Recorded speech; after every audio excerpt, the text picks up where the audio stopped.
السلام علیکم۔ زندگی تیرے نام، زنیرہ خان کے قلم سے لکھی گئی خوبصورت تحریر۔ لائک اور سبسکرائب لازمی کریں۔ آئیے چلتے ہیں آج کی ایپیسوڈ کی طرف۔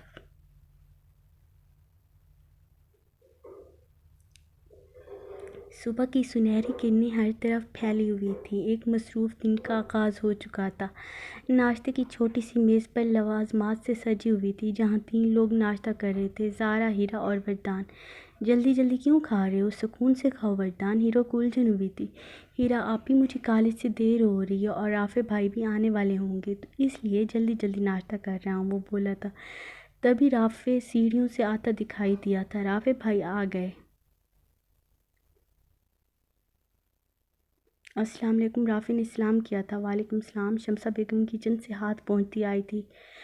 آؤ بیٹا بیٹھو، ناشتہ کرو، وہ خوش دلی سے بولی۔ نہیں مومانی، ناشتہ کر کے آیا ہوں، دیر ہو رہی ہے۔ وردان، جلدی کرو بھائی، میں بس 2 منٹ میں اپنی چیزیں لے کر آیا ہوں، وہ عجلت میں کہتا اندر کی جانب بڑھ گیا۔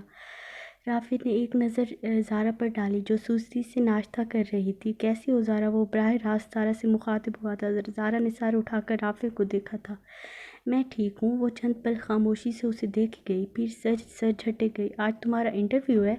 وہ ابھی تک اسے دیکھ رہا تھا۔ جی، وہ مختصر بولی تھی۔ لیکن زارا، مجھے لڑکیوں کا یوں بیٹھ جا کر نوکری کرنا اچھا نہیں لگتا، وہ سنجیدہ لہجے میں بولا تھا۔ ہیرا نے زارا کو دیکھا جس کی رنگت غصے سے سرخ ہوئی تھی۔ تو ہم کیا کریں؟ آپ کی سوچ آپ کو مبارک ہو، بہت مشکل سے ضبط کر کے بولی۔ ہاں ٹھیک ہے، شادی سے پہلے اگر تم اپنا شوق پورا کرنا چاہتی ہو تو کر لو، لیکن شادی کے بعد تمہیں ایک منٹ، تمہیں کس نے خوش فہمی دلائی ہے؟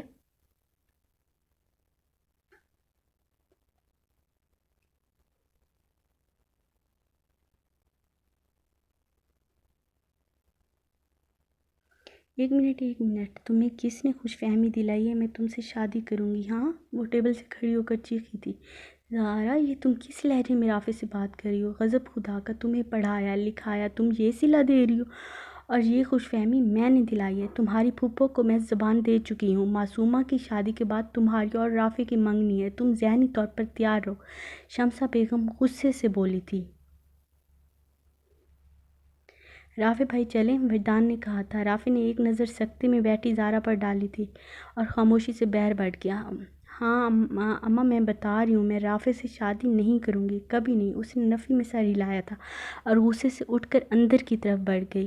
ہاں بیٹھی رہنا ساری زندگی ماں کے سر پر، اللہ جانے تمہیں شادی سے اللہ واسطے کا بیر کیوں ہے؟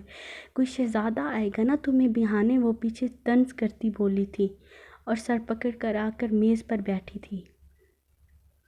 اماں، آپ کیوں ٹینشن لے رہی ہیں؟ خام خواہ آپ کا بی پی لو ہو جائے گا، آپ کو پتہ تو ہے ضدی ہے، ایک بات پر اڑ جائے تو پھر مشکل سے ہی مانتی ہے، آپ اس کو اس کے حال پر چھوڑ دیں۔ کیسے حال پر چھوڑ دوں ہیرا؟ تمہارے ابا تم لوگوں کے سر پر نہیں ہیں، تمہارا بھائی ابھی چھوٹا ہے، ہر وقت بیمار رہتی ہوں، نہ جانے کب بلاوا آ جائے، سوچتی ہوں تم لوگوں کے فرض سے سبکدوش ہو جاؤں تو کم سے کم سکون سے مر تو سکوں گی۔ رافع اچھا لڑکا ہے، کیا برائی ہے اس میں؟ تم اسے سمجھاؤ، ہمیں اس کی کمائی کی کوئی ضرورت نہیں ہے، ہر مہینے دکانوں کا کرایہ تو آ جاتا ہے نا، سب کچھ۔ آپ اپنی بیٹی پر بھروسہ رکھیں، سب کچھ ٹھیک ہو جائے گا۔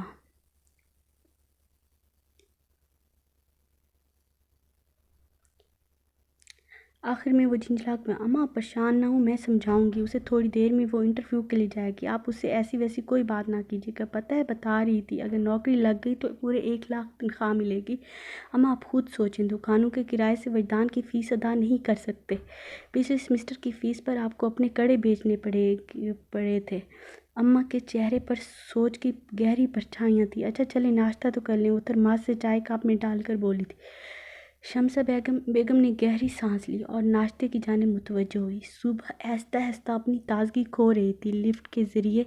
وہ لفٹ کے ذریعے 15ویں فلور پر آئی تھی۔ وہ انٹرویو آفس کی لابی میں آئی تھی جہاں سیٹوں پر بہت سی لڑکیاں بیٹھے ہوئے تھے۔ اس نے سب کا جائزہ لیا۔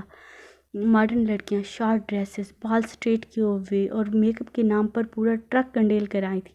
کانفیڈنس ان کے چہروں سے ظاہر ہو رہا تھا۔ اس کی نظر فوراً اپنے حلیے کی طرف گئی تھی۔ گلابی لمبی قمیض پہنے، نیچے سفید چوڑی دار پاجامہ اور سفید دوپٹے کو سکارف کی شکل میں لپیٹا ہوا تھا۔ پھر گردن ترچھی کر کے اس شیشے والے دروازے کو دیکھا جہاں انٹرویو ہو رہا تھا۔ ٹیلنٹ بھی کسی چیز کا نام ہے۔ فائل کو سینے سے لگاتی کانفیڈنس سے مسکرا کر اپنی سیٹ پر بیٹھی تھی۔ ایک دو لڑکیوں نے گردن اٹھا کر زارا کو دیکھا، پھر جیسے اسے دیکھ کر مطمئن ہو گئی تھی۔ زارا کے چہرے کی مسکراہٹ غائب ہوئی تھی۔ کاش میں رات میں ہیرا کی بات سن لیتی، اچھی ڈریسنگ کر کے آتی۔ اف اللہ، نہیں، میں نوکری کے لیے سچ تھک کر کیوں آتی؟ اس کا مطلب پھر یہ ہوتا مجھ میں اور ان لڑکیوں میں کوئی فرق نہیں۔ اگر یہ جاب میرے نصیب میں ہے تو مجھے ملے گی، اگر نہیں ہے تو نہیں ملے گی۔ وہ کنفیوز سی ناخن چباتی سوچے گئی۔ ہمارا ظفر، نام لیا گیا۔ وہ کانفیڈنس سے مسکرا کر اندر چلی گئی۔ اس کی نظریں بےتابی سے دروازے پر ہی لگی ہوئی تھی۔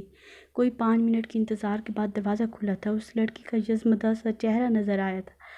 لابی میں بیٹھے تمام لوگوں کی نظریں اس لڑکی کی طرف اٹھی تھی جو منہ لٹکائے، سر جھکائے چل رہی تھی۔ وہ چلتے چلتے لابی سے باہر چلے گئے۔ اس کے بعد کئی لوگ اندر گئے۔